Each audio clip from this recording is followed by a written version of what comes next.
Hello, everyone, people of the Web3 space. Welcome to another episode of the Sovereign Frontier podcast. And joining me today is a very interesting guest, Mike Lawal. And Mike, welcome to the podcast. Thank you for having me. All right. And so you've been at Muakra for the past, I think, 1 week. How has the feeling been so far? Oh, it's been an amazing feeling. Okay. It's great to be part of something that is first on the African continent. Okay. And it gives me hope to see a lot of young people going beyond their country biases and tribal biases to live together and want to build something that will change Africa and their lives. Awesome. So the way we like to do it on this show is that especially for our first time guests, we like to explore a little bit about your background, get to understand the person we are talking to, where you are coming from, and also how you got into the Web3 space. And so could you share with us your background and how you also get into the Web3 space? Absolutely. I'm a third-time founder myself with one exit, and my journey has been what I call a 360-degree journey. I've been privileged to work with the likes of IMF on the African continent, and I always tell people Africa is my bread and butter because I've been privileged to work at the grassroots with farmers, both East and West Africa. And I think my first experience from working with these international organizations, with a multi-agency organization with various governments across Africa, I come to realization that the existing global systems were not built for Africa. Okay. And they will never work in Africa. I might be biased in that subjective opinion. But that led me into the rabbit hole of Web3. That's how I come to the Web3 space. I remember a friend was talking to me about how do we actually disburse aids and grants to people who are displaced across Africa, to refugees running away from their home. How do we actually monitor the grants we're giving to farmers? How do we actually know that they're actually using this money for what it's meant for? These are kind of questions that I couldn't find answers to in Web2 that led me to Web3. Oh, okay. And as someone who had a bit of success, I started investing in projects across Africa. And I quickly come to the realization that these founders there's no infrastructural layer to build on. And that led me to finding myself co-creating a Web3 project in 2017, a project called PondiX. I was one of the 5 founding team members. And we did a successful ICO in 2017 when a lot of projects were launched and created. We raised $32 million. And we were the first to imagine a future where global adoption will actually happen for Web3. We built what we call a point of sale machine with a smart NFC-enabled card to enable people to actually use their crypto for daily usage and buying bread and butter on the street. That was ahead of its time in 2017. I helped the project beyond just being part of the fundraising and being part of a founding team member. There's things I can't talk about in terms of biases that I face because you will see someone like me as the first staff. We are the first early adopters in those days. We call ourselves in those days blockchain evangelists. And it was a space where I've trained me a lot. I've learned a lot about human dynamics, power play. And I've been in this space since then, just as a silent observer. So that's my entry into the Web3 space. It's a frustration I saw from the international diplomacy space, international organizations, and there's tons of them in Africa. And that led me to co-creating a project that we raised $32 million for. And I've been here since then in time as an investor, as a founder, as a builder, as a mentor, and as an ecosystem leader. That's awesome. So you mentioned a 3X founder. Who is a 3X founder? That's myself. That's yourself. That's correct. How would you describe somebody as a 3X founder? Is there something behind it? Is it like they have something called a 10X engineer, right? Is the 3X founder the equivalent of the 10X engineer? I will say there's a probability for that. I think to me, I believe there's a playbook for everything, Okay. and it's understanding how do I quickly de-risk. I'm an operator, I'm a strategist, I'm also an administrator. So I always think from the way of de-risking things. To me, I'm a chief risk officer. My job is to de-risk processes. And so to me, when I first founded my company, I had a bit of success from there. I want to test it further because there's a lot of problems to be solved. I wasn't privileged to be born in countries where a lot of problems have been solved. I find myself being born in a continent where there's a huge tons of problems to be solved. And I'm unbiased as well. To me, I see entrepreneurship as only tool we have on the continent to solve all these numerous problems. And so there's a lot of people in the world that would say I'm a 3X founder just for the boss of it. But I'm a 3X founder because I know that entrepreneurship is a open book that I don't need anyone to give me validation. I can see a problem to be solved. I can pick that problem, put a team together, raise money for it, build a community, and solve problem. I see entrepreneurship as a way for me to add value, and I still believe I add a lot of value in me to add. So beyond the buzzword of 3X, 10X engineer, I know we live in a space where there's a lot of buzzwords. To me, I found myself being a 3X founder because of the dynamics of the continent. I find myself to be one. That's awesome. I mean, talking about how existing systems have failed Africa, and how that has led to a lot of Africans being really, really excited about the prospect of decentralized technology or technologies or crypto. We've seen that it's been 15 years now. And, despite the promise of crypto to revolutionize Africa or Africa's economy and a whole lot of things,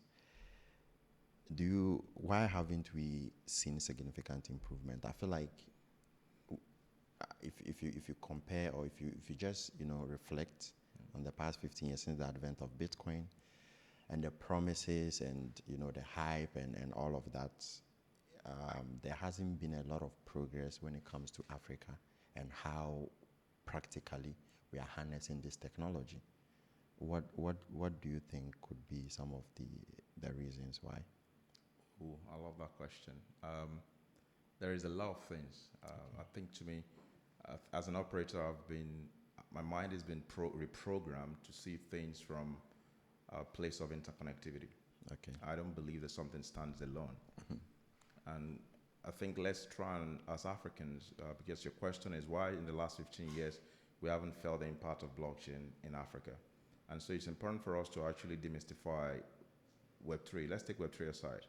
Let's look at the reason why every global system that has ever been built, we've never felt the impact of those global systems in Africa. It comes down to one thing. I think as Africans, there are things we need to begin to talk about, there are things we need to begin to call out, and there are things that we need to begin to put into action. And there's the precise 3 words. Things that hard conversations that we need to start having.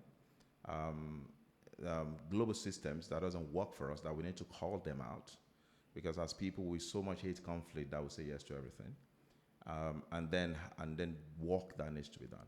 And I'll start in terms of first thing. It's cultural, it's deeper than we think. As Africans, you're still trying to survive. You're still surviving in times of what am I going to have for breakfast? Am I going to have light? Is the internet going to work? There's some basic human fundamental problem and challenges that we still face in this part of the world. And I think that's the beauty of entrepreneurship in Web3, because it comes down to ownership. When you see the global systems are built in a way where every young people are ingrained about ownership from childhood. And I was privileged to grow up in London, and you will see that a lot of, when you give birth to children, the first word they will use is why. So from childhood, their brain is programmed to question things. Let's bring it back to Africa. When children are born in Africa, when they're growing up, the first 2 words they will learn is a yes and a no. The mind is programmed to be inferior. And so they will grow up all their life only being a passive listener with one conclusion, either it's a yes or it's a no. On the other side, there's a child that's growing up that will say, oh, why? And so you have to provide an answer. And then you provide an answer, and that child says, why? And why I'm saying this because I've got 2 children. And I see them constantly ask me why. And my job is to continue to provide those answers. And what happens is they grow up and go on a global stage, understanding the power of finding meaning, finding answers, trying to build something. Because it's about why. I need to be curious. I need to keep getting to it. So it's cultural. And we need to start talking about those cultural dynamics in terms of who we are as people. In terms of being trailblazers, it's also cultural. And so when someone then builds something, they only think about Africa as a place to sell. They never think of Africa as a place to co-create or collaborate. And that problem has been for years, right? Africa has 54 countries, over 1.4 billion people. That is enough population to trade within itself.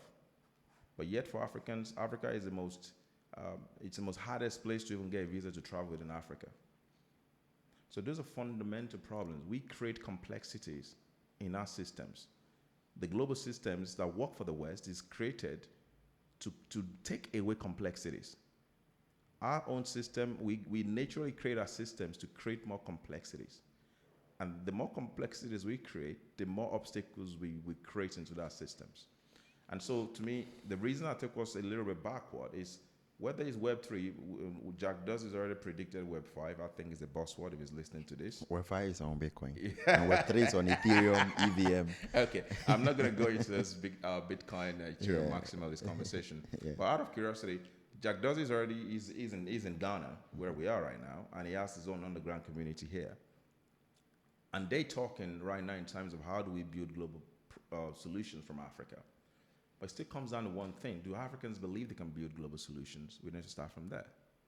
Do Africans actually believe they have a voice on the global stage? We need to start from there. Do our allies and global players see Africa as a collaborators and co-creators? We need to have those conversations. And now let's bring it back to Web3. A lot of protocols that raised money in 2017, to start with, is the same problem. I want to say this to people. The problem that Web3 was trying to solve in the Web2, in the capitalism economy, we've actually created more greater monster than the capitalism economy. Because the whole power play and ugliness of human character and emotions is all there in the Web3 space. And a lot of people are too afraid to have this conversation, and that's why I see this as a very great opportunity to share this. Is Web3 in Africa is about Africans actually understanding how do we take ownership of this technology, how do we localize it, how do we monetize it, and how do we create incentives so that an African builder building in Ghana or Nigeria or Egypt or South Africa doesn't have to go beg on a global stage for global protocols to believe in what they're building. They will never believe it. The reason they never leave that problem, they have no emotional, psychological attachment to that problem, and so they will never give a fuck about that problem, if I'm allowed to say that on a global stage. And so to me, the reason why Africans haven't seen the impact of Web3 in the last 15 years is because the global players in the Web3 space today still have those same cultural biases, those unconscious biases, those human elements that in the interface of technology and actual users, those biases are still there. And that's why you see a protocol will come to Africa and say, we're going to do an hackathon and we're going to sponsor you for $10,000. And what's the highest bounty you'll win? $2,000. That same protocol will go to London or go to Berlin or go to Denver and will spend $500,000 to organize the event to start with, and then put probably about $250,000, $200,000 for people to hack. Same protocol, same hacking, same program, but the funding is different. What does that tell you as an African builder? What that tells you as an African builder is I don't really think this guy gives a shit about me. And so those are kind of things we're now talking about in the Web3 space. It still comes down to human element. You know, the question I've always explored in the last over 10 years of my life in the Web3 space is who dictates who gets what? And I've been a silent observer in that space, navigating different rooms, and I've seen the ugliness of human power play, where people truly want to save the world, but reality is they're saving their lifestyles and they're saving their pocket. And it's so crazy, you know, the way the technology itself was built to address this, right? The whole purpose of decentralized technologies is to be able to move power and put it at the right place, right? It's able to provide better ways for people to access, certain things that they were not able to access. And it's fascinating to see how, as the technology keeps growing, and more people are coming into the space, like we used to, or like we like to say, global adoption, right? As we are getting there, the players come in and try to pivot the original purpose of the technology to fit their own narratives, and like you are saying, to achieve their own hidden purposes. And in all of this, again, the global south, especially Africa, we end up suffering because the power dynamics are not the same, right? The resources are not the same. The resources available to the various players are not the same. And so how do we move from here? Like, how do we solve this?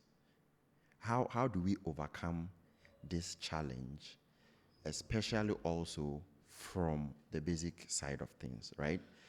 Because if somebody gets up and they already have the basics sorted out for them and they don't need to think about the basics, which is sometimes the most difficult thing to overcome. How do Africans now overcome this basic, again, the need to survive, whilst at the same time trying to harness this technology to solve societal problems? Absolutely. I'm going to answer that question in two ways. Okay. I'm going to answer that question as someone who understands the power of allyship. Okay.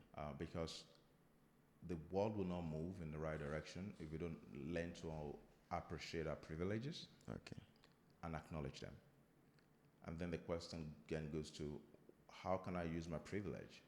You and I, as we're in this podcast, we're privileged. I've had breakfast, you've had breakfast. But Sovereign Frontiers, you guys went further to say, how can we use our privilege? And that's why I'm on this podcast, to share knowledge, to share thought leadership. Okay. And so I'm here on this podcast because I believe that there's things I've seen and been part of that I believe that can be useful for those Web3 builders and founders in the African ecosystem. Okay. And so to me, is understanding, also acknowledging the power of allyship. And I'm going to hit really hard on this too. Any African that is in Web3 space or trying to come into the Web3 space, when you're talking to global partners, your first question to them is tell them to show you the roadmap for Africa.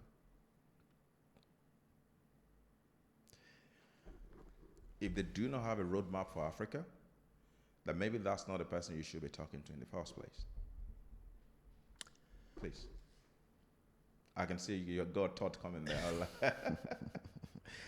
Yes. So what I'm trying to also pick from the conversation so far is, do they need to have a roadmap for Africa, or do Africans need to have a roadmap for Africa?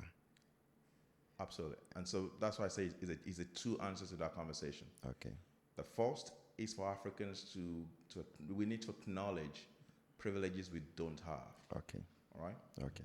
The privileges we don't have today is we don't have a traditional economy that is crazy enough to support new economy. Okay. In the West, they have a traditional economy that is crazy enough to support new economy. Yes. And that's why the whole VC landscape thing is taking viral. Because then the pension funds then invest in the hedge funds. The hedge funds then become funds of funds and then invest in VCs. Then the VCs, that trickles down to then start scouting for startup and write checks for those startup. And those startup mature and scale and reach a maturity stage of scaling, achieve what I call viral coefficient, a repeatable, scalable business model, then there is a stock exchange that is there to continue to make that business access continuous capital to de-risk the business and to continue to scale the business. There's a whole ecosystem of trust that they built. In that situation, a traditional economy do not trust or do not incubate or do not invest in the new economy. And so if you're an African builder today, you still need a global West to invest in you in the global South. Because your own hedge fund managers, they're all busy. What we have in Africa is private equity. And that model never incubates anything disruptive. That model is very conservative. And so that's what I'm saying. I look at things from that 360. Everything is connected. Okay. And so to me, as African builders, you have to acknowledge the privileges you don't have, but to me, feel the frustration, but please don't feel frustrated.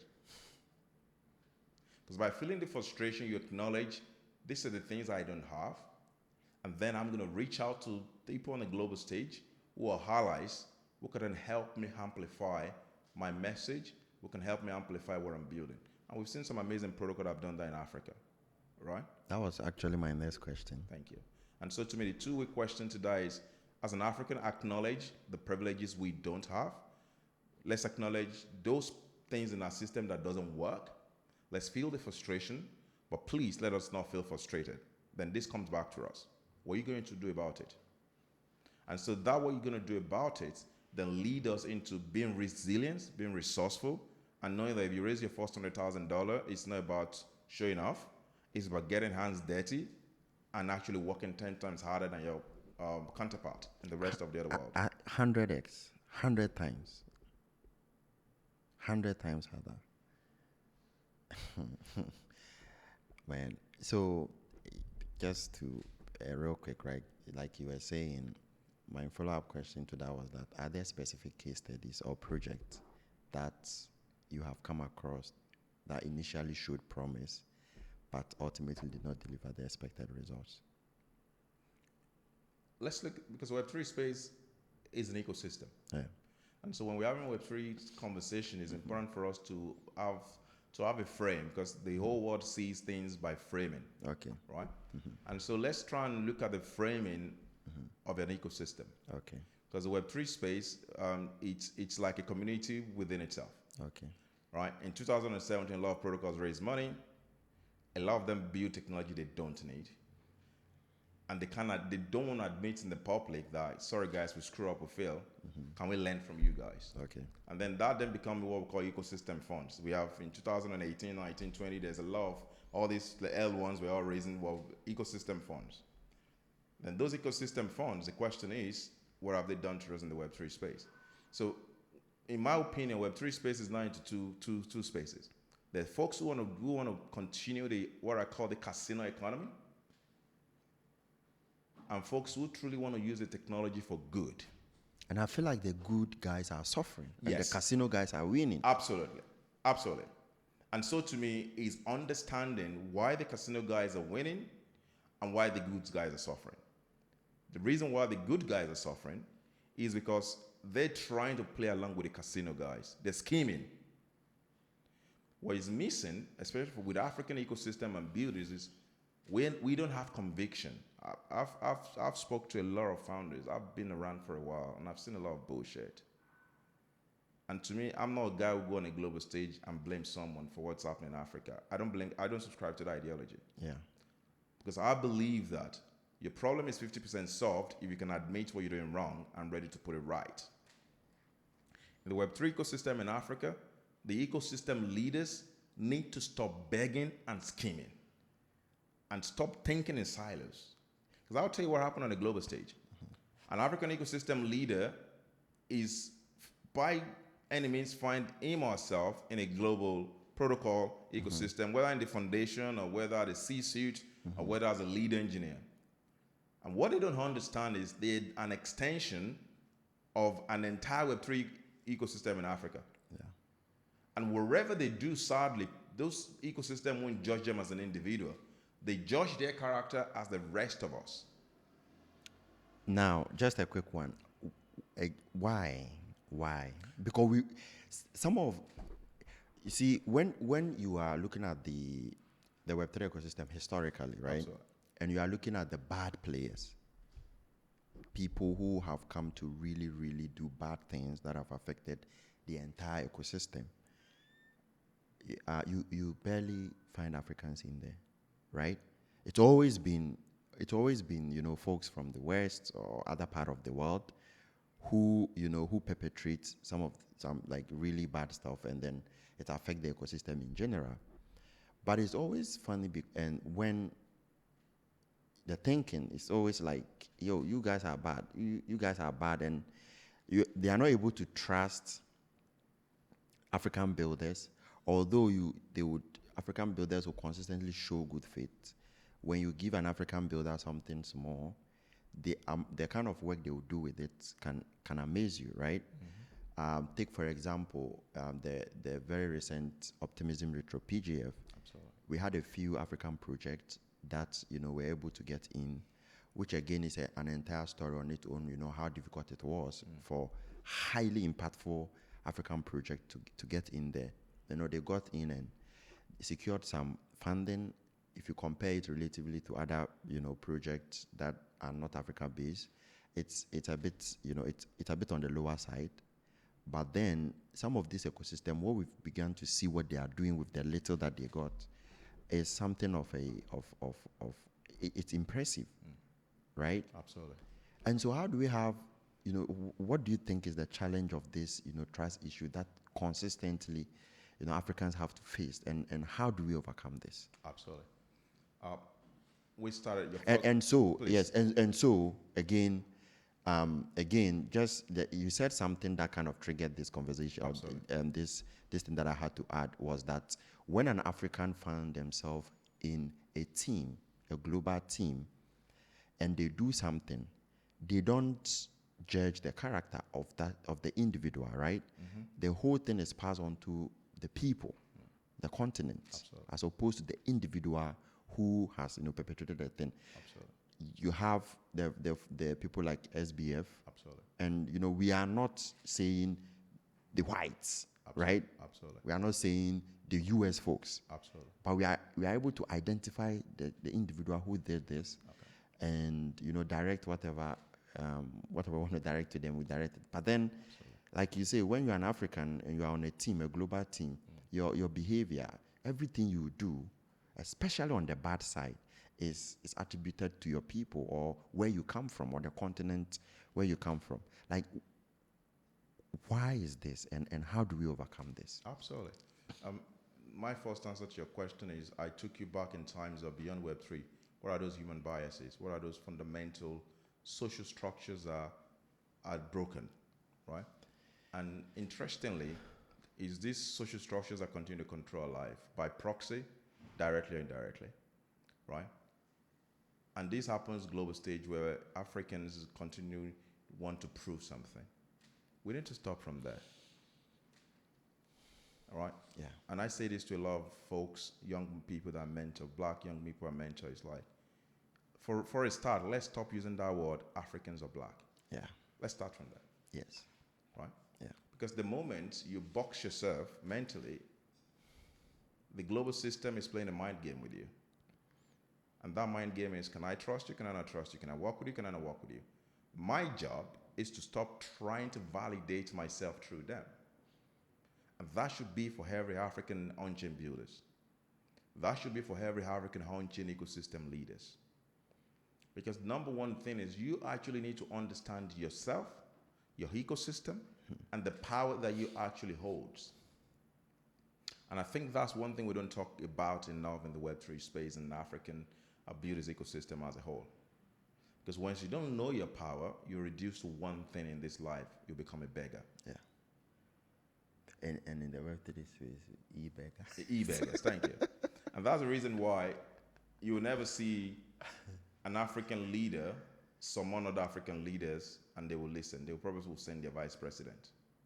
But when the US call a US African summit, all our leaders are flying their private jets to go there. When the UK call African UK summit, our leaders are jumping on their flight, on their private jet to go there. The latest joke, in my opinion, is South Korea. This latest South Korea African summit. All the leaders were there. That's one country. What are you doing there? All right, that's one country summoning 54 country presidents to one country. It's not even Pacific Asia African summit. It's South Korea African Summit. They didn't say South Korea Kenyan Summit, South Korea Nigerian Summit, South Korea Ghana Summit. No, South Korea African Summit. And all our presidents and head of states flew in their private jet to go and line up for picture.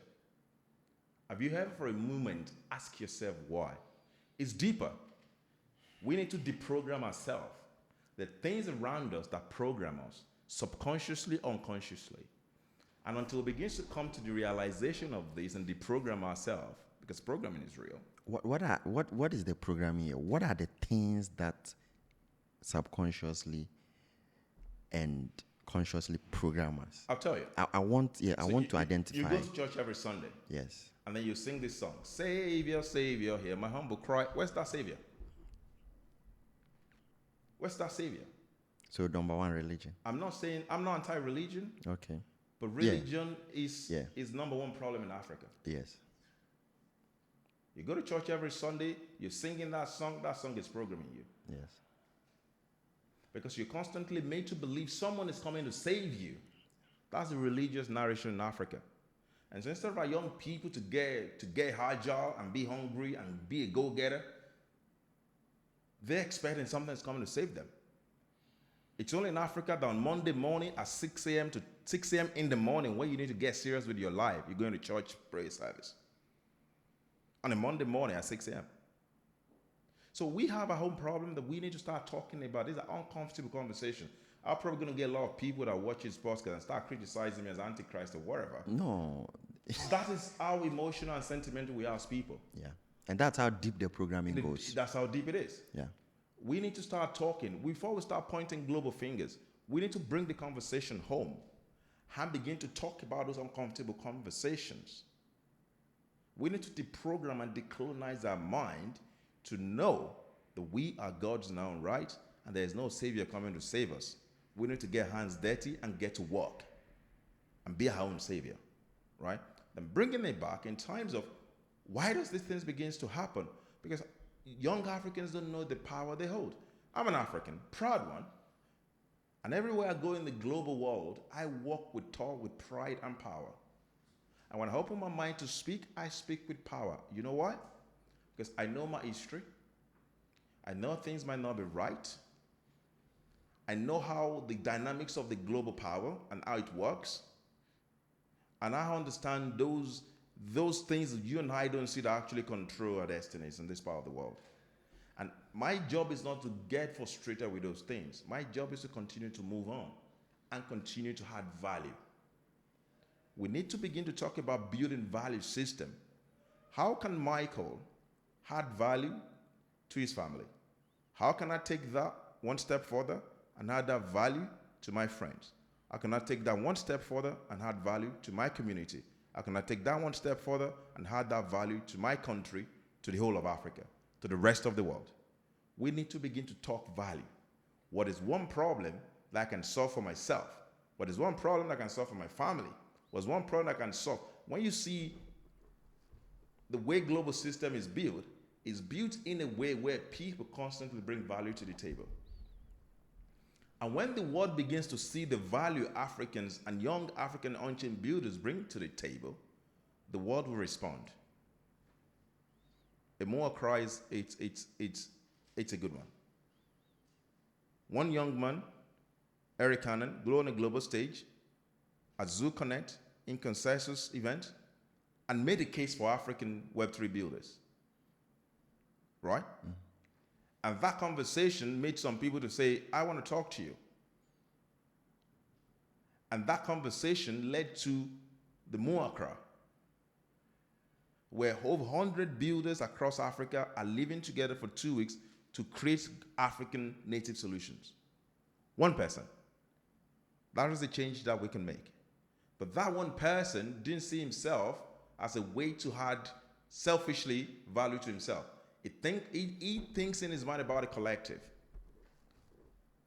From the days of slavery, our mind is programmed for survival.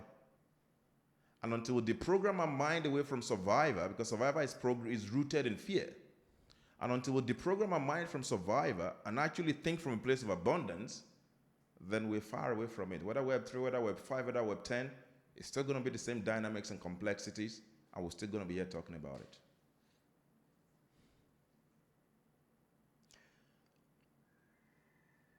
One of the things I quickly realized when I got into the Web3 space, I was very hopeful, very excited. Then I got in and I was like, no.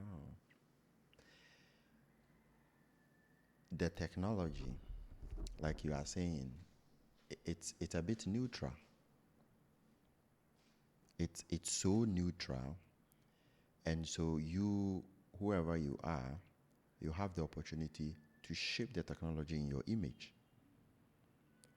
And so I guess that is the dynamics that is happening now, and that's the dynamics that is beginning to unfold, right? Right. So people pick the technology and they are now shaping it in their own image, and like whatever the outcome is going to be the future of the technology. And so I'm really excited that you are having the conversation about the technology itself letting us become conscious of some of these biases. Absolutely.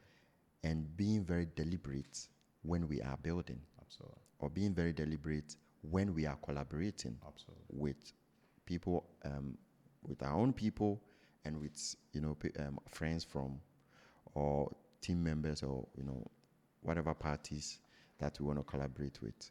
And so I think it's a very, very interesting times. So we have explored the problems. We have tried to understand some of the very fundamental things right now. One of the most exciting things was that in the traditional VC world, or in the traditional financial system, one of the ways, or the ways that African entrepreneurs access capital was very difficult, right? Also, like you said, the market, you don't have good supporting markets. For example, if you want to exit, funny thing is that for the last couple of weeks, right, I've been trying to research the Ghana Stock Exchange. And let's just say, let's just say, it's not looking good. It's laughable. Yes, it's laughable, All right? African stock exchanges are. Yes, and then I compare that to the crypto market, and my ability to assess certain assets in the crypto market. And I sit and I say, this whole thing, it's fascinating, because outside crypto, outside Web3, having access to, asset to invest in, or to even accumulate wealth with, is very difficult for the everyday African. And to an extent that you build your wealth in the stock market as an African here is almost zero, right? And so we were, I guess, very excited as builders, as entrepreneurs, that finally we have a technology that is creating global market, that is going to help with capital allocation, that is going to help builders and entrepreneurs access capital.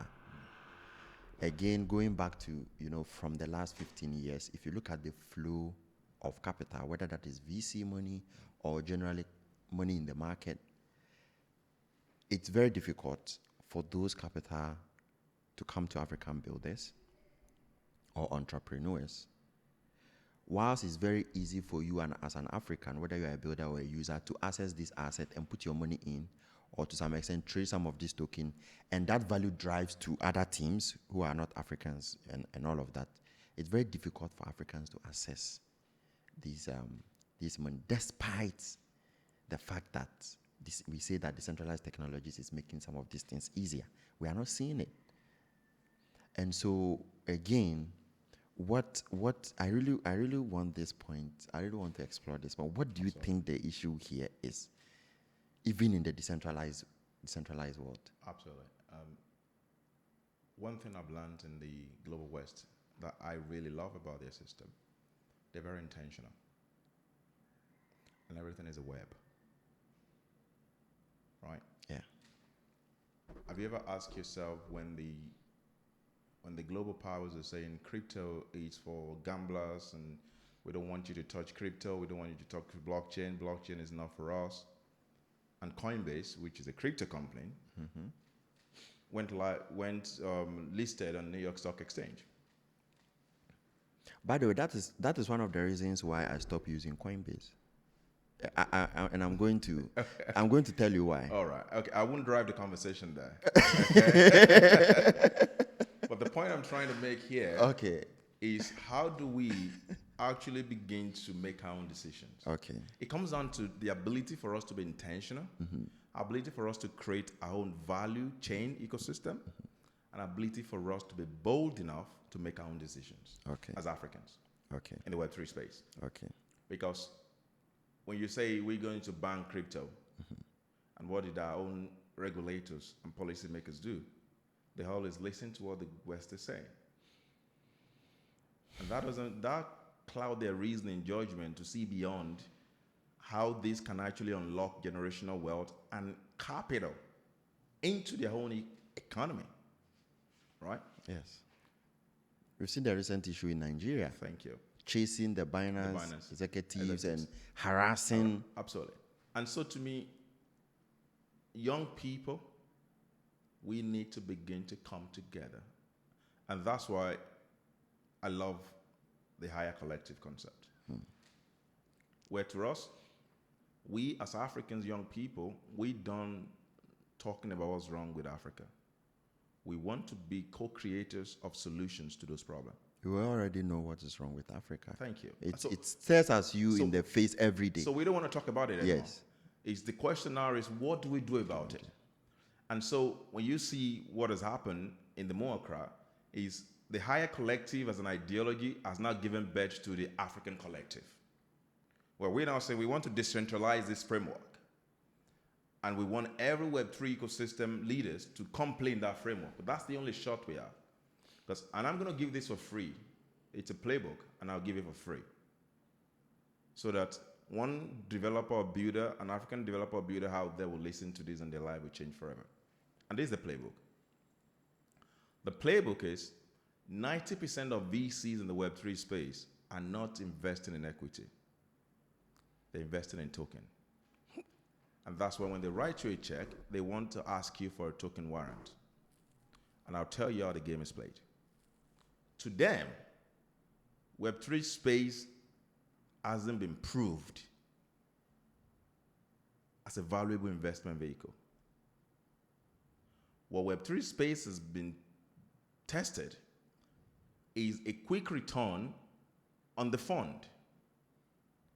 So if I have $100 million to deploy, and then I deploy that 10 million into your company, and I have access to both your token and equity, in my mind, I already written off that equity because I know the chances you're going to build the protocol you promise you'll build is zero. And this is what is powering the casino economy in the Web3 space. This is the playbook. And so when you give me the token, I have equity, of course, but then I have a token warrant. And then you give me X amount of token that is locked up as a vesting period. By the time you're doing a public sale, you're not focusing on following through your roadmap to build. You're focusing on actually increase the token value. Because your initial private buyer has to dump on the public. Yeah. So as a founder, you've already been distracted on executing on your roadmap. And that is what powers the casino economy and is now so big that stop whinging about it. The question is what you're going to do about it. So as African builders, what a lot of Web3 projects do in Africa is they go to raise equity. Okay. And for most, what the Web3 investors are not telling you is, what's your token playbook? Because that's where I'm going to cash out quickly because I don't trust this business model yet. Show me the tokenomics. Thank you, tokenomics. So the playbook is for African builders to understand how can we as a collective unlock African crypto economy. What is an African crypto economy? An African crypto economy is when we take a founder that we trust, that has the capability and have the resilience and the reputation, because trust and reputation is big here. And we take them through a program, a system that helps them form a company. And they then build a solution to their local problem. So if you're from Accra, can you build a solution to solve Accra people's problem using the blockchain technology? If the answer is yes, can we scale that out of Accra to Tamale, to Kumasi, to Kuforidua? If the answer is yes, fantastic. Can we scale that to the rest of Africa, the ECOWAS? If the answer is yes, fantastic. We might not even need to scale beyond ECOWAS for you to be a billion-dollar company, or to you to be even self-sustaining and profitable. That's the playbook. And because you've shown consistent value, how do you launch your own token that becomes the utility that creates incentives and monetization for your community? And then that makes your product sticky, that drives adoption, that reduces your customer acquisition cost to $1 to $2 because you're then not spending your raised investment, you're using your token as the utility within your ecosystem. That I'm not going to give away for free, but I've just given an aspect of that playbook. Okay. And so the question is, how do we unlock the African crypto economy? Because the moment we unlock the African crypto economy, the institutional players, see, Web3 goes from the retail adopters to institutional adopters. What brought institutional adopters? Bitcoin price went from $4,000, $6,000 to $20,000. The FOMO, the hype. The institutional money comes in, then the price retraces, and then more institutional money comes in, and then now we are at the new all-time high that we're talking about. The end goal is institutions are now using crypto as a hedge, as a portfolio hedge. It's very risky, but when it brings its returns, sometimes returns the entire return on the fund they've raised. And so how do we see our private equity allocating 2% of what they've raised to drive the crypto economy in Africa? How do we see pension funds investing in crypto economy in Africa? How do we actually have our government empowering young people to build solutions that use token as a play for incentives? Sustainability is a good use case. In Ghana, there's a lot of plastic strewn all across. What if we create a kind of a plastic coin where someone build a real world project, but incentivize people for actually picking up plastics? The government then solves, because when there's no incentives, no policy works. And the same works for Web3 as well. Do you think that Africans, we dwell too much on value as opposed to playing some of the casino games? Do you think that if we played the casino games, we would be able to get capital to be able to build valuable stuff? Because like we said, if you look at what is happening, we have the casino games, right? And then we have the value addition games. Now, casino games, market in casino games keeps going up. A lot of money, a lot of people are making it in the casino side of things, but the people here are suffering in the value game, side. And so what I've even realized is that, so people come here, play a lot of casino games, get the money, and then after that they invest it into the value games, right? To an extent where we even have players in the casino games who make so much money, and then they establish VC firms, right? I have literally seen someone come into crypto and start off trading meme coins, and then few years later has made so much money and has changed their name, has added capital to their name. So they are now a fund, and then they are now looking to invest in projects. And sometimes the funny thing is that once they play the casino games and then they make the money and they are able to invest in the project, and now they are looking for the value addition of the project. Although sometimes they make time for more casino game, game projects. Casino game projects, right? So, and the persistent conversations, or the conversation when it comes to Africa is, this technology is good. How do you harness the good? And then people try to harness the good, and then they realize that there is no money, there is no capital, the support systems are less over here. The resources are just, right? It becomes so frustration. Like it becomes so frustrating, and then things doesn't move. So we are stuck in this loop where we really, really want to harness this technology for the benefit of the society, add more value, change people's life. But then the resources are not enough to support the builders. And it is also not a persistent resource, right? Every resource given to you, even when you are lucky enough to get access to the resource, is so small and the runway is short. So should we have a framework where we recommend the builders to also explore the casino market, which I don't even like calling it a casino market, because I like to, refer to it as the meme market. No, let's use the word casino. Right.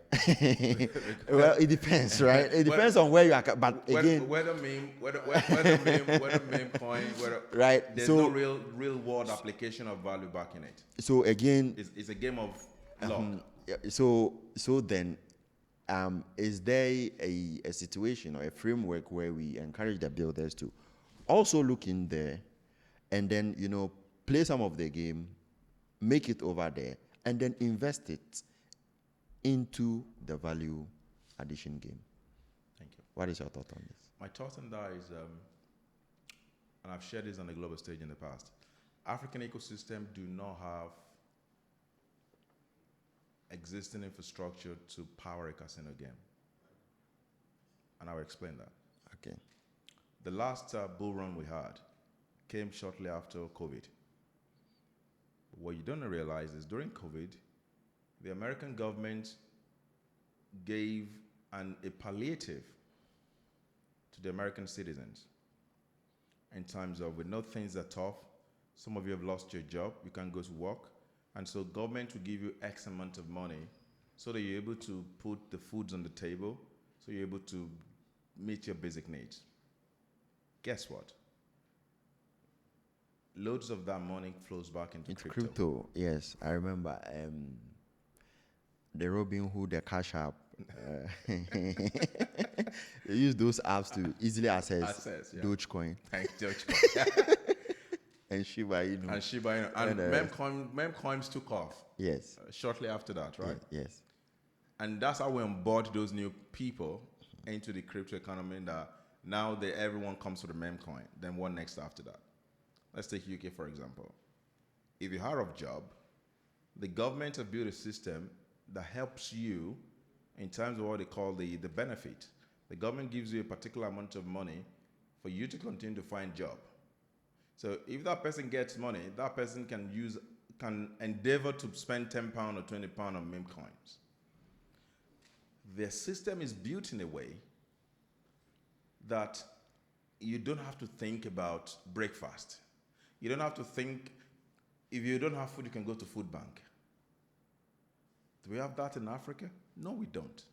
But you see, the point that I'm making here, right, Absolutely, is that anyone can launch a meme coin. Absolutely. The point I'm making here, and it has a global market. No, to the point where you have anons, people that nobody knows about. Even Africa launch a meme coin, nobody knows it's an African. What will power that meme coin is going to turn to Ponzi scheme.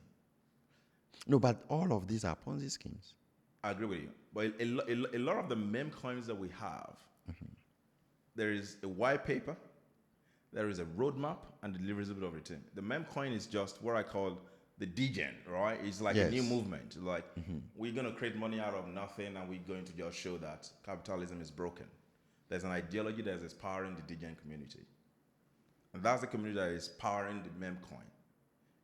The ideology is, we want to show to you capitalism is broken, and we're going to continue to print money. Because I'm an ideological driven individual, and I don't believe things happen without ideology. My question to you now is, can Africans play the ideology? You're right. Anyone can be an Anoi and launch a memcoin project. But for how long? This is where tree space. We say it's decentralized, but we can trace wallet. There's a short-term game and there's a long-term game, right? So what we should be thinking about in terms of how do we unlock our own African crypto economy, and I've said this to a lot of young builders in Ghana here. An average young Ghanaian will spend minimum 15 cedis on sport betting. Can we get 1 million young Ghanaians who this month are going to spend 15 cedis on sport betting?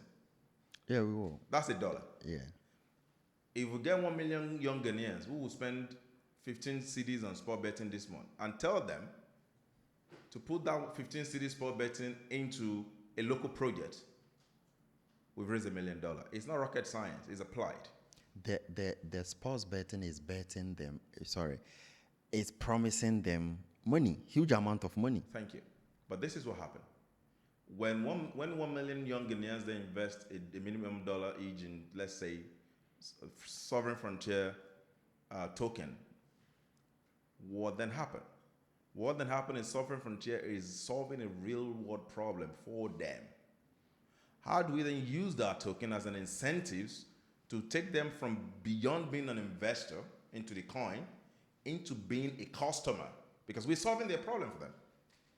That to me is an economy that is sustainable.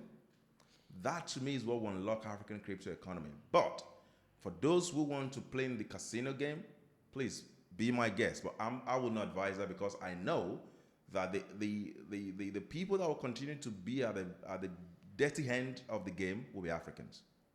Because a lot of Africans will see these meme coins, they'll go borrow money from friends. Don't forget the government is not going to give them benefits or palliatives. And so they will go borrow money from their Momo advance to bet on these meme coins. The internet is not stable. When they're trying to place a sell order, maybe the internet goes down. By the time they will log in back, they've lost everything. Craziest thing is that you are trading with a bot, right? Like there are people who have.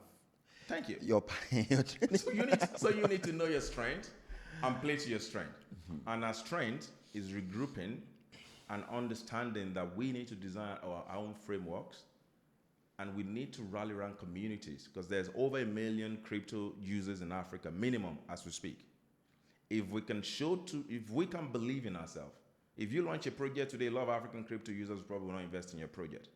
But if some guy launch a crypto project in Serbia, they'll probably invest in that guy. So it still comes down to one thing. Africans don't believe in their own capability or believe in themselves. Once we break those barriers, everything is a secondary.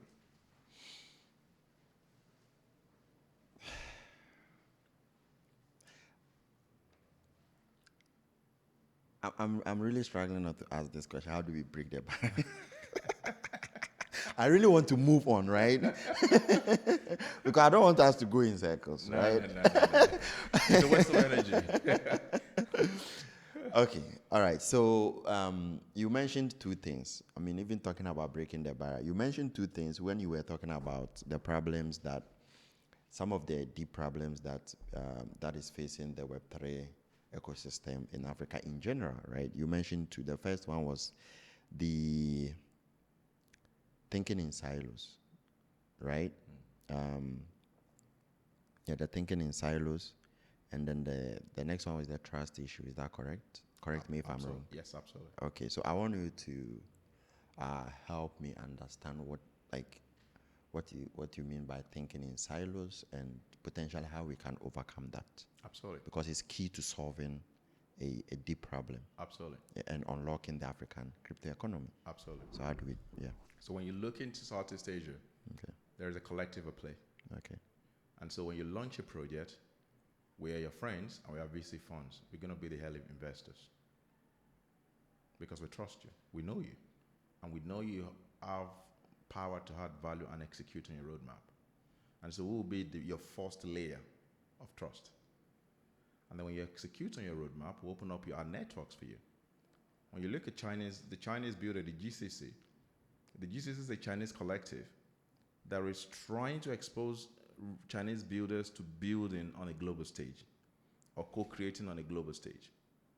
And even the Moon team guys are here, they're part of that, a collective. What is missing in Africa is a trust ecosystem, and that's why I respect the likes of Eric Cannon, PK Shukura, and the rest of our team in terms of championing that conversation for Africa. And it's important to put this on record as well. They're the one that started this conversation. Some of us have started this conversation way back 12 years ago. Yes. And I'm glad to then see that people there are collecting. That's why I said I would join you guys as a strategic advisor. Let's move together. Yeah, good. Again, sorry, listeners.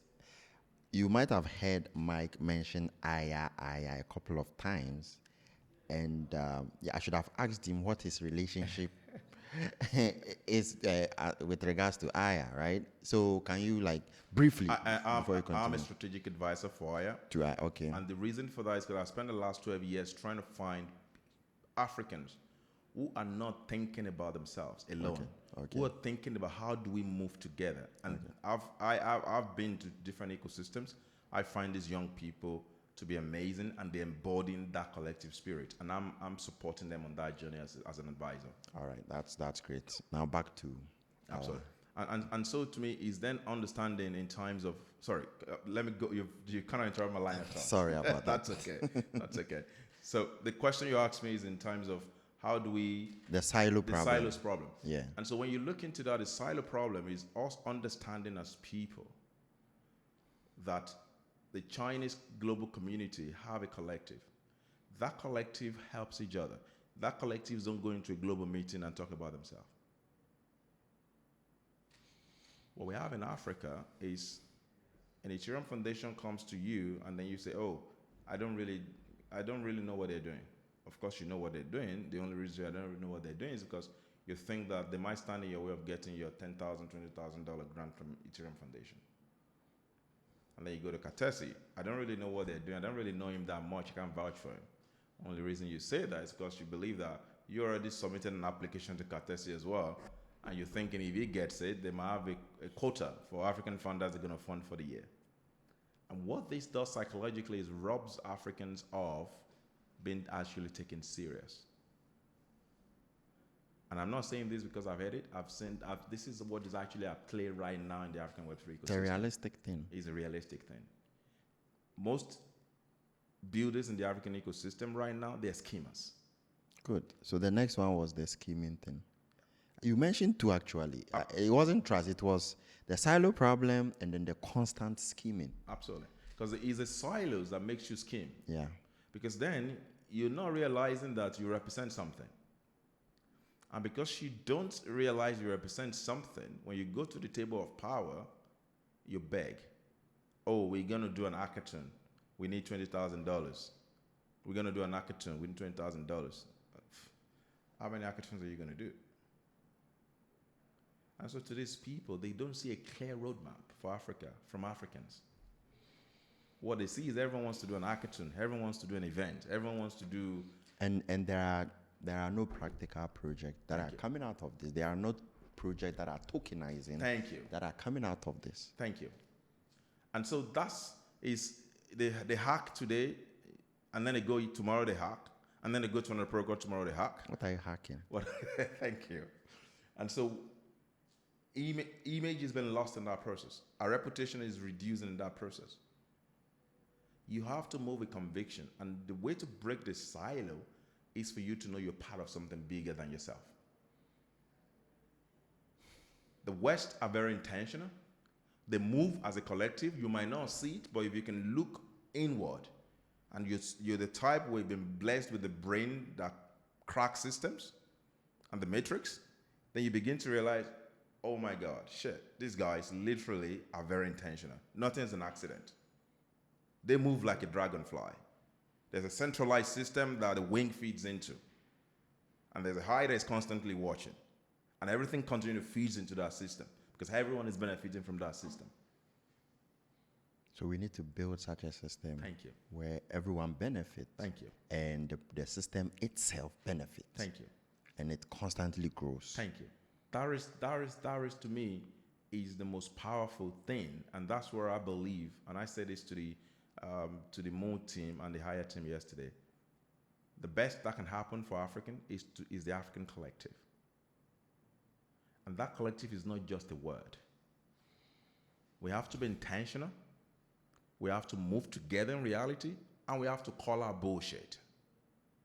If you go in the global stage and try and scheme against your brother, we're going to call you out. Even we're going to shame you. Because there's a lot at stake. And so to me, that's when, because in Africa, especially, I love Ghanaians. Ghanaians don't love confrontation. We are very chill. Yeah. we chill. don't like confrontation. Yeah. But if you don't call out bullshit, what happens? The bullshit grows. More bullshit comes. More bullshit comes. You have to be comfortable to call out bullshit. And say, no, this is bullshit. I ain't buying that. So until as builders, we get comfortable enough to say, oh, this protocol, I'm having a meeting with this protocol and say, actually, you're literally selling me bullshit right now. All you need is to get users or to get developers, because that's why we all keep hacking. Because these protocols need to show that there is value locked in their TVL, which is total value locked. That's the game. And so we need more builders to deploy smart contract and then keep deploying smart contract. We don't really care. Just keep deploying smart contracts so we can say we're capturing token value. That's serving them, they're the winner, we're the losers. So we need to flip it around and say, okay, listen, we're not just going to launch token on your smart contract, right? We're all talking about Starknet right now because people from Web3 Bridge, some of them have won $1 million. Yeah. Right? And then we all then keep hacking. All right, crypto's been here for 15 years. That's the first one we're going to talk about. And we're going to wait for the next 30 years to talk about the next one. Right? And so that's how we break that silo thinking. You have to think as a collective. Every ecosystem leader in Africa has to think as a collective. People have to start seeing that whatever affects Web3 in Kenya affects Web3 in Nigeria, affects Web3 in Ghana, affects Web3 in every part of Africa. Because the protocols you're all applying for, they are friends. They do sauna together, they do cold plunge together, and they laugh with most of you because they're like, oh, look at these idiots again. They're scheming against each other. They won't tell you to your face, but that's the reality. So African ecosystem leaders need to stop scheming and realize that the only way we will unlock value for Web3 ecosystem and communities, and the only way we have to convert Web2 users into the Web3 ecosystem is for us to begin to think as a collective.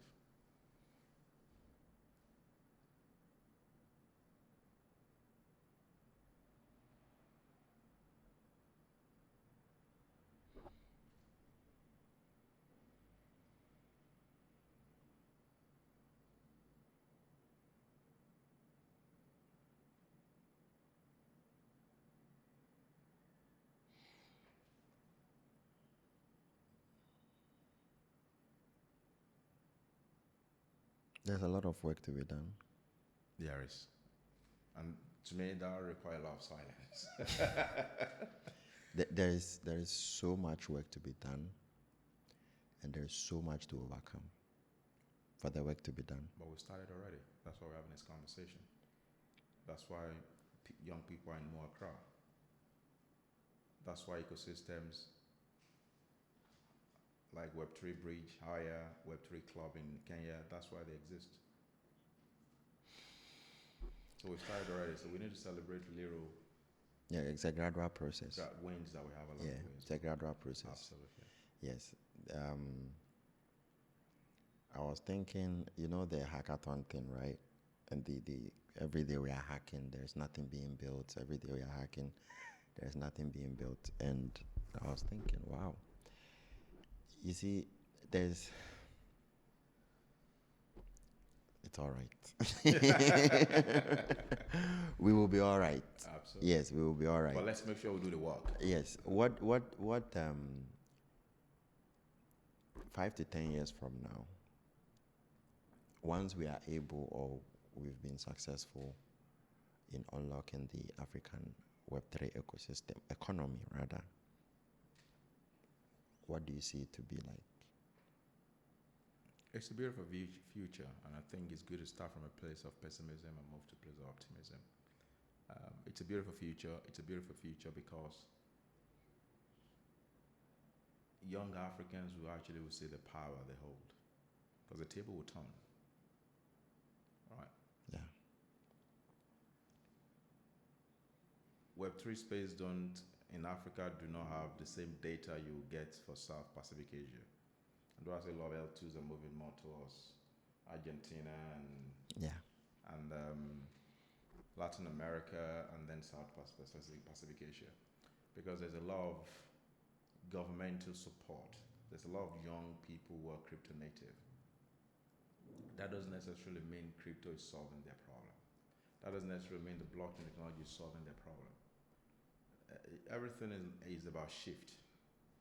And in the Web3 space, it won't be for long. The shift will, and eventually will come. Right? There was a time where everything was rosy, and then Terra Luna happened, and then FTX happened, and then the conversation shifted a little bit to real world asset tokenization, right? Another buzzword. And then we're tokenizing Rolex, and then we're tokenizing wine, and then we're tokenizing. Does that really affect an African person? Is that a home problem? And so to me, the technology, we're playing around with the technology right now. That's where I see this. And when you play around with things, there's always the power dynamics, there'll always be clear winner and a clear loser. But my point I'm trying to drive here is 10 years from now, what will happen if we're able to work together as a collective, and I'm speaking directly here to every ecosystem leaders in Africa, Web3 Bridge in Lagos, the Higher in West Africa and East Africa, the Web3 Club in Kenya and East Africa, my brothers in Rwanda, if we're able to pull together as a collective, what will happen is when they talk to every one of us who speak the same language, and so the divide and rule mechanism won't work anymore. And when the divide and rule mechanism won't work anymore, then we then say, oh, you want to do event, go to this guy.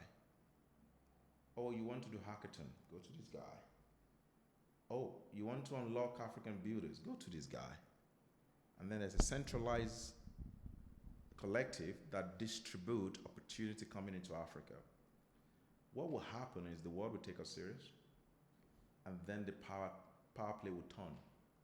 And then people don't want that to happen. And when the power play turn, they realize that beyond just the adoption, this is where the real work needs to be done. All right? Let's talk numbers. This is not me, this is United Nations. The United Nations population prediction for 2050 is by 2050, 1 in 5 persons you will see in the world will look like Michael Amaritola and sound like both you and I. By 2050, 1 in 5. That's about 30% of the global total world population.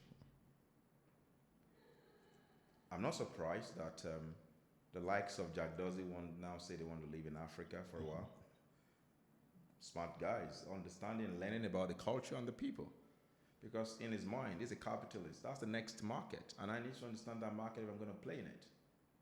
I'm not surprised Mark Zuckerberg was in Nigeria running on the street and jogging in the morning. Because these guys, the big Web2 tech players, are already in Africa, understudying Africa. Because they know that's the future. What Web3 has not acknowledged yet is they're building technology they don't need. It's like a pet project for them as long as they make money. But what will then happen is when Africans now take that collective, it takes us into a beautiful place. Because then we realize that we can build our own solutions here, and then I look forward, by then 5-10 years from now, we have our own African native Web3 VCs.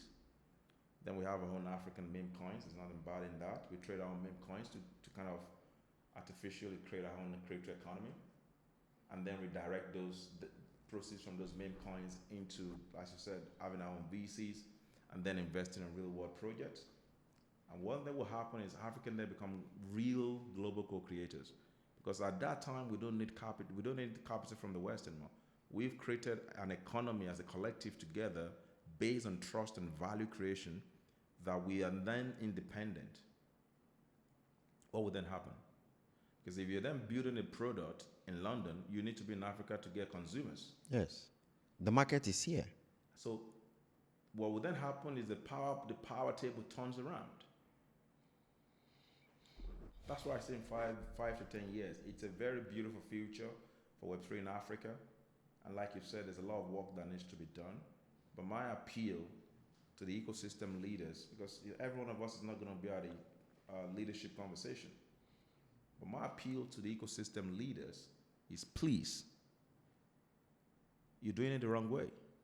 If you go into this conversation thinking about your own company and what is the need for you, you're doing it the wrong way. Please go to those conversations talking as a collective. Have a clear value proposition of what you bring to the ecosystem. And when they talk about other value proposition that you know you don't give, don't be the jacks of all trade. Put your brother who is doing unlocking that value on the table. Let them see you all together as a one common collective. And that is when the table will turn. And it's a very beautiful, 5 to 10 years from now, we'll be able to create collective and ditch silos. We'll be able to kind of create our own crypto economy and begin to, let's bring it inward. Instead of constantly looking, how do we raise money from outside? How do we unlock our own fundraising and capital from nothing? It's a hard work, but let's get dirty and do this work. Then 5 to 10 years from now, it's a very beautiful one for us in Africa, because this is where the problems are. This is where the technology is needed. What we don't have is we've not been able to figure out how to unlock capital from nothing. And once we're able to overcome that as a collective, then we'll become unstoppable. It's a very beautiful 5 to 10 years from now. I'm very optimistic and very pumped. My optimism got shattered or reduced. I guess I'll call that bearish, optimistic sentiment. Okay. For some time. Right. And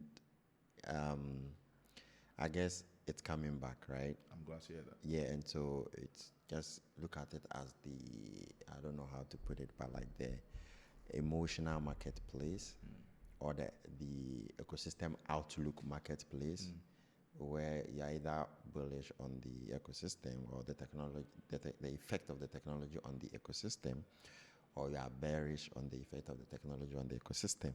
So for Africa in general, I've been like this. So I have been taking a lot of breaks. It's like, I need to relax. This whole thing. But now having some of these conversations, it's taking back up. It's taking back up, and I'm getting excited, and hopefully we are able to unlock the economy at scale and really drive value and impact lives using this technology. Although there is also Big Brother, and I don't know what you have to say about that, because sometimes builders want to build, right? Entrepreneurs want to push the boundaries. But then when there are powers that be like the government that consistently is hampering your progress. I've literally had a conversation with one of the biggest crypto companies, and they've been talking to the Bank of Ghana for so long. And last time I saw one of the reps, is like, hey, this Thursday we have a conversation with the Bank of Ghana, and depending on how it goes, we are either going to shut down, we are going to close, or probably continue. And I was like, and I haven't heard from him since, but then looking at the company, they've been dropping a lot of the service that they've been offering as far as crypto is concerned, right? So again, if you have builders who are doing all of these things, or who are eager to build, how do they overcome the government problem? Because that's also a very, very important problem to overcome, or a crucial problem to overcome, because if one of the things is the risks, right? And this is the frontier. And so if they start arresting builders, they start arresting people, like what was happening in Nigeria, especially if it's going to be happening to local builders, then realizing this vision or unlocking this economy is going to be very, very difficult. Absolutely. So how do we navigate this? Absolutely. I'm very big on framing things. Okay. And I always say this to a lot of African young people I've mentored.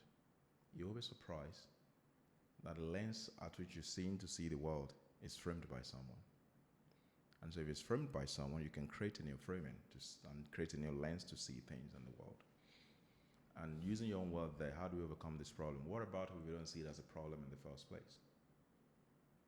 You know, the narrative, the part of the Web3 space when we started in 2000, I would say crypto economy actually kicked off across the world in 2017, because that's when everyone started understanding how to use ICO to raise money. And the narration there was, fuck the government. Mm-hmm. No, I mean, like, right. Bitcoin is a cypherpunk movement. Oh, okay. And cypherpunk has a thank you. Okay. a very interesting relationship Thank you. with the government.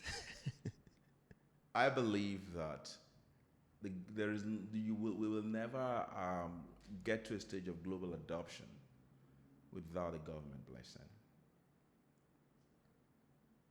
And it's a very that's a hard pill. Yes, that's a hard pill to swallow. The government blessing, yo. So, I'll explain, all right, without sounding political. Yeah. Most of the technologies we use in the world today, including the internet, if government do not mass invest into it, we probably will not have the acceleration of technology as we have it today. And so instead of seeing government as a problem to overcome, how do we begin to trick our mind to see them as collaborators? Key players. And I'm a big believer in ecosystem theory and ecosystem mapping. And for every young people that I've ever invested in or trained or mentored, one thing I would teach them, I call them the wheel of life. I'm going to take you through the 360 degree of what I call this stakeholder mapping. And that stakeholder mapping is who did what, how, where, when. And there is a sequence to it that I'm not going to share on this. It's my own IP. And I've used that to train a lot of successful young people. And to me, part of that is understanding the who. Who are those key players that are going to play a role from you going from 0 to 1, from 1 to 100, 100 to 1,000, 1,000 to a million. And once you identify that, you need to understand what can they do for you or against you. And when you then have this information, it goes to what? What are you going to do with this information? So if you're starting a fintech project in Africa, the number one problem, the greatest woo in your ecosystem stakeholder mapping is the government, the regulators. And now that you've identified that, then it takes you to your deed. What are they going to do for me? Or what are they going to do against me? Now it takes you to a place of information gathering. And now that you've gone through that stage, and it takes you to the next part of that wheel of life, now you have all this information, what are you going to do about it? And what this process helps you to do is to create new framing, to give you a very fresh lens to see the world. And so to me, what if you don't see the government as an enemy? What if you see government as a stakeholder? And oftentimes they have stakeholders in whatever you're building. And whether you like that person or not, because it's still an individual decision, that is where human relationship comes into play. Just imagine if I come to your house and I don't know you, and I just knock into your house as a stranger and I went straight to your bed to sleep on your bed. How would you feel? Bro, I'm pulling up the pistol. There we go. Blowing your head up. There we go. Who are you? The central banks in Africa are protecting the commercial bank's interest. In the other part of the world is different, but in Africa, it's a symbiotic relationship. It's a Peter, Rob, Paul, I look after you, look after me relationship. And here there's a fintech guy who raised 2 million and he's all over LinkedIn and social media gallivanting. We're going to change Africa for good. And they're watching you. And they're going to wait for you. So instead of you gallivanting after you raise that 2 million, what about you write them a letter? What about you do a gala dinner? Play your cards right. Thank you. Because at the end of the day, these are humans. The only reason African regulators over-regulate is because they don't understand. And because the only more reason they even over-regulate is because we want to show to them they're useless. And that's where human ego comes to play. Yes. So to me, I think we need to change that framing where African builders don't see our government as a problem they need to overcome. They need to change that lens to, I know you might not support me, but I'm going to make everything possible to see the value I bring to the table. As you can see, I repeat the word value a lot. Yeah. Because if you can tell Ghana government and say, you want to collect tax, we're going to make sure that every transaction we're going to do on USDC is transparent enough, and we make everybody that we do the transaction to pay the VAT as they will pay for every other transaction on e-commerce and the Web2 space, they will listen. Yes. They want money. They want taxes. So it's because we're trying to build a system in our mind that we think will bypass the existing system. Nothing stands in silos. Today in Africa, even if you get your USDC, you still need cash. Am I wrong? No. So even though Web3 ecosystem has evolved, it hasn't killed the Web2 ecosystem. Because we've built Signal, that is decentralized communication, we're still using WhatsApp. Yes. So we need to start seeing things that way.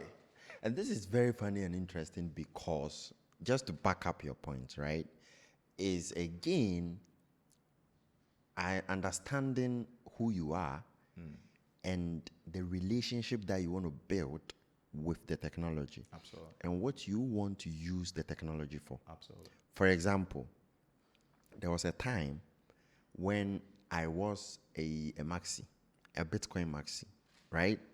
And this thing you are talking about is that being a Bitcoin maxi comes with adopting certain principles. And one of those principles is like being very critical of government. I mean, which you should be, but then there is a limit or there is a reasonable skill that you should take that, right? And there's this whole movement against government. And so if you don't take care, a lot of people have created their own value systems and principles, and that gives them a unique relationship with the technology.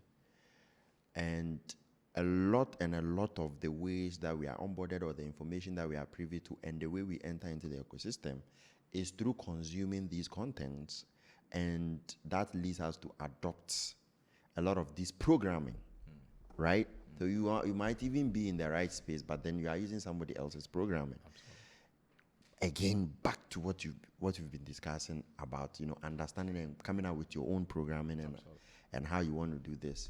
Absolutely. So just to circle back on the Maxi thing, it took me some time. I discovered Ethereum, learning a lot. This is after Bitcoin, right? Then my discovery of Ethereum led me to adopt new principles that was less of the Maxi side of things.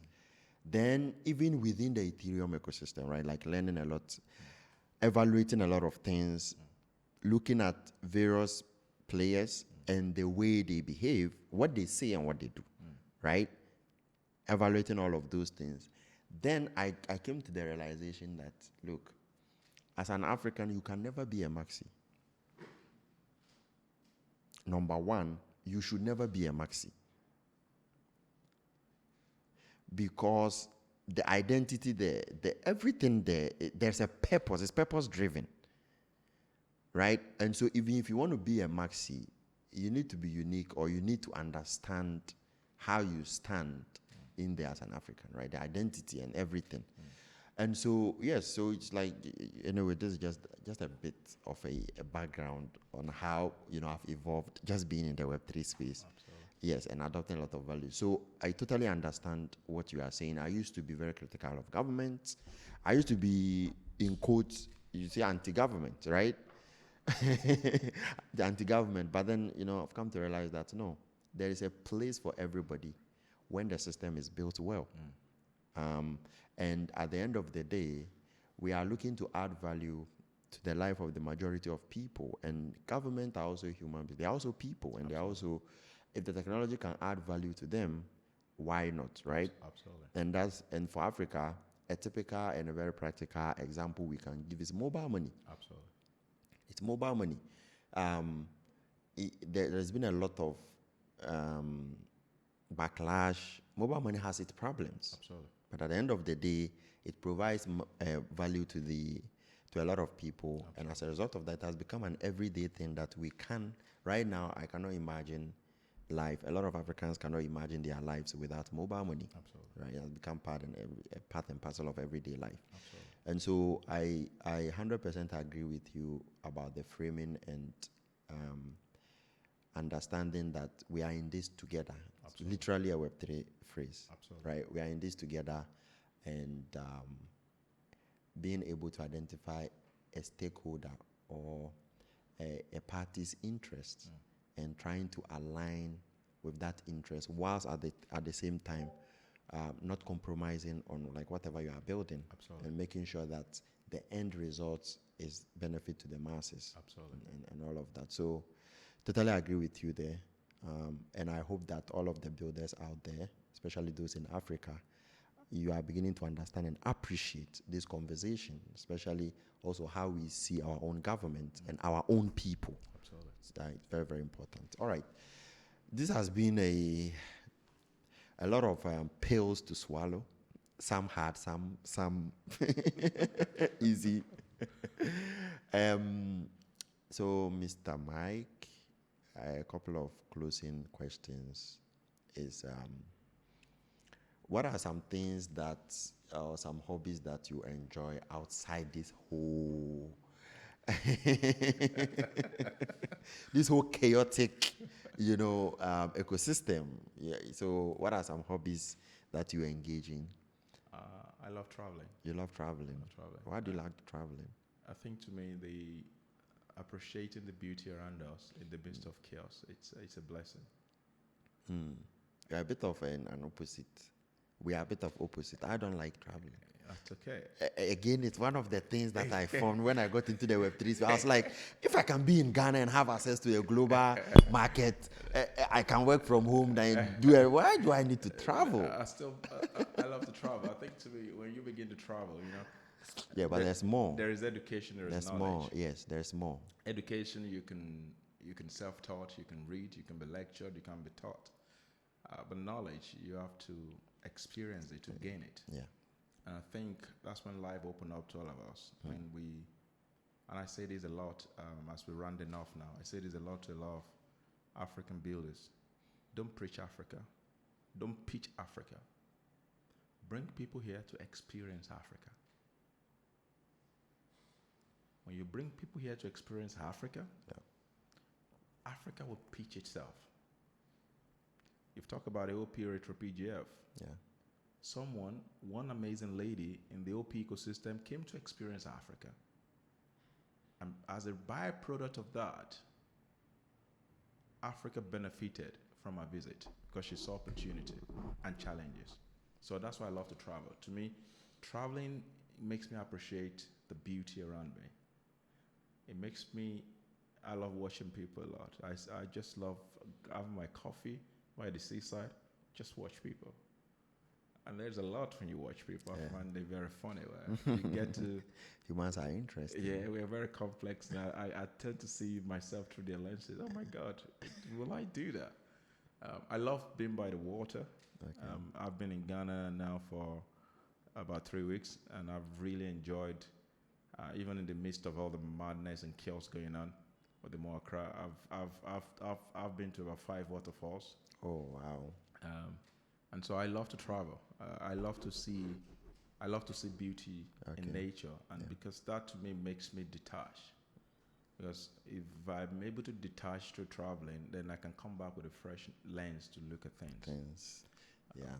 And I love to cook.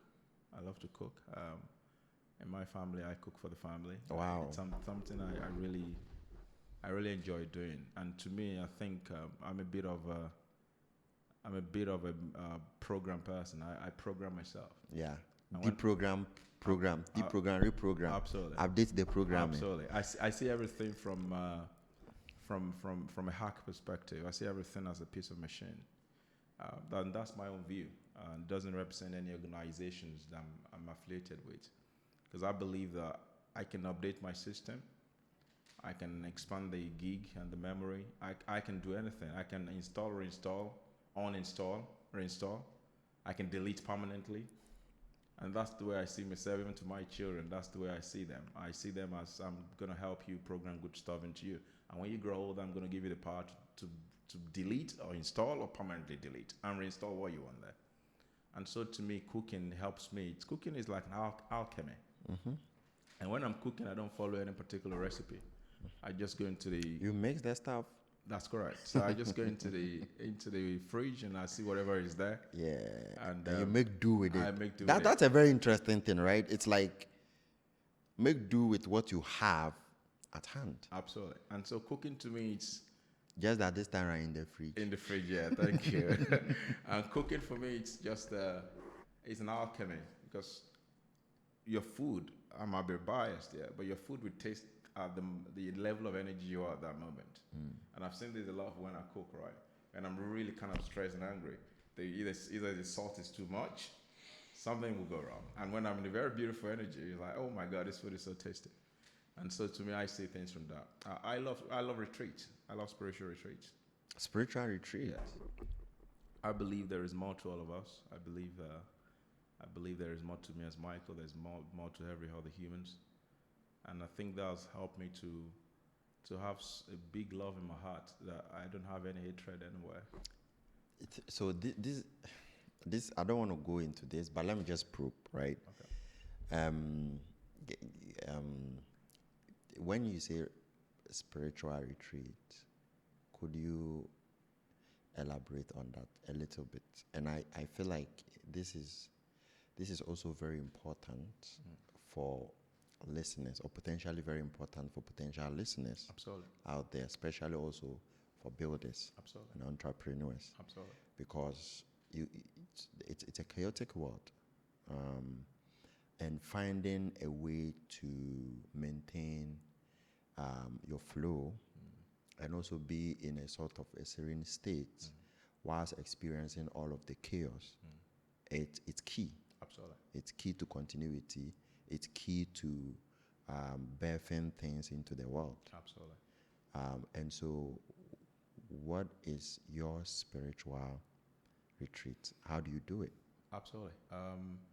I need to be mindful that there's some information I won't be able to share. No, that's all right. Yeah. But I think a spiritual retreat for me is a place where I can go be and be quiet. Do you connect that to religion, any particular religion, or No. Okay. I don't believe in religious dogma. And so to me, I believe that God is in me, and I'm a representation of the God I want to see in the world. And so for my spiritual retreat, one that I can share openly is a place in the UK, somewhere in Devon, and it's called a silence retreat. And I've done 1 week one, and I know people do 1 month, but I look forward in the future to trying it again. And the silent retreat is you will not talk to anybody, and anybody will not talk to you, and there are people around you. There are other people, there are other seekers who are there in that silence retreat. And after fourth day, right? This sounds very spooky and crazy. After fourth day, I begin to feel my hands moving. On its own? On its own. It's like this deja vu, like you're connecting to something outside of you. But I'm not allowed to share. I'm not allowed to talk to nobody. I'm thinking, okay. And I will say that retreat changed my life because we now live in a world where everyone wants to talk. Nobody wants to listen. Nobody. And that's a problem. Yeah. That's actually the beginning of a lot of suffering. And so to me, I'm at peace with myself. And I'm not saying that because I need to, because I feel it every day.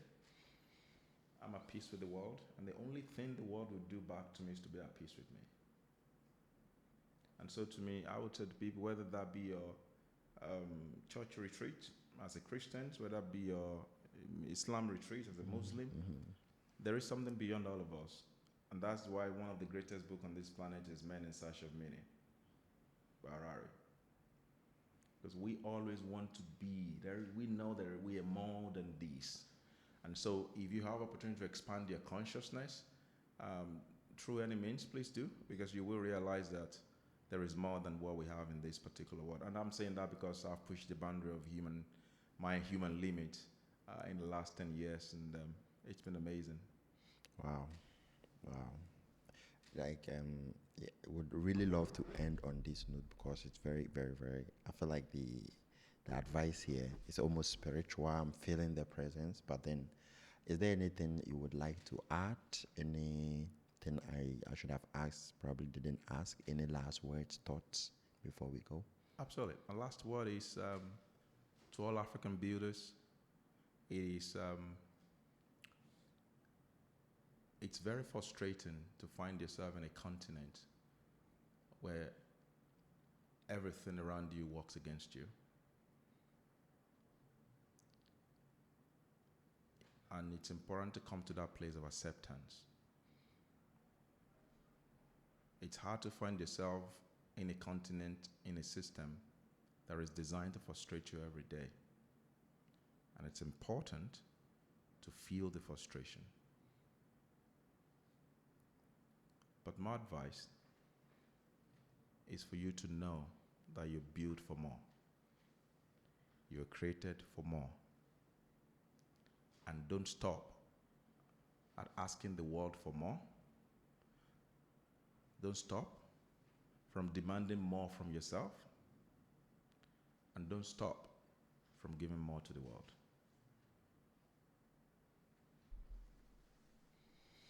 Wow. Could you repeat those 3 lines Absolutely. again? Don't stop from giving more to the world. Don't stop from demanding more from yourself. Don't stop from seeing more in the world. Awesome. Ladies and gentlemen, plebs and degens, governors and traders, we've come to an end. I've come to the end to today's episode. Remember, none of what we share here is a financial advice. Make sure that you always do your own research. Big ups to all of the builders out there.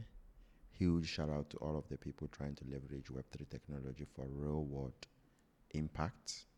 And until the next one, stay safe and peace out.